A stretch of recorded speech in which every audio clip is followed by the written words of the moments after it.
Foreword. Some years ago, I began to study the Torah. As my facility with the text grew, I pursued the midrashic literature of the rabbis, and the interpretations of the classic medieval commentators. Eventually, I began to inquire about mystical commentaries on the Torah. I turned to the Zohar, seeking an English translation of its original Aramaic. I soon learned that previous translations not only were incomplete but also had been undertaken in the early 20th century. Therefore, they did not reflect the enormous advances in scholarship since made by Gershom Scholem and his students. It was at this point that I realized how much I wanted to be able to study the Zohar from an English translation that would draw upon the research and scholarship of the past half-century. I determined to sponsor such a translation. The book you hold in your hands is the result. By its nature and purpose, the Zohar is difficult to penetrate. For hundreds of years, it was inaccessible to all but a few. Furthermore, after the Sabbatean episode of the 17th century, the Jewish community became concerned about the potency of mystical ideas. Leaders were anything but eager to promulgate the Zohar.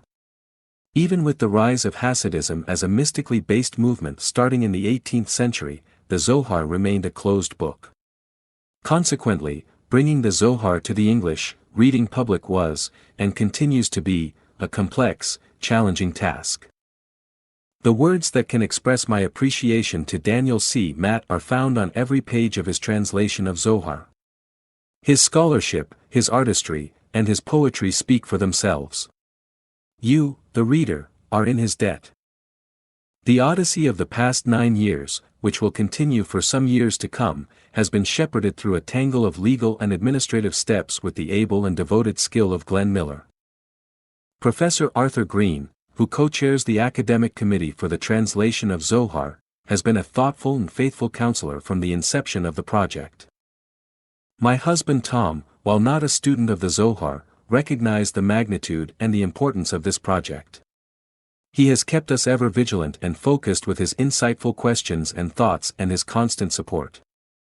From conception through gestation and finally to birth, this project would not have been realized without the wisdom, knowledge, and nurturing of Rabbi Yehiel Pupko.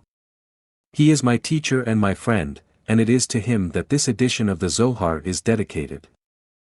It is with a sense of fulfillment and awe for Daniel Matt's remarkable accomplishment that my family and I now present the Zohar to the English reading public, with the hope that the radiance that flows from this great work and from the Jewish mystical tradition will bring light to those who seek it.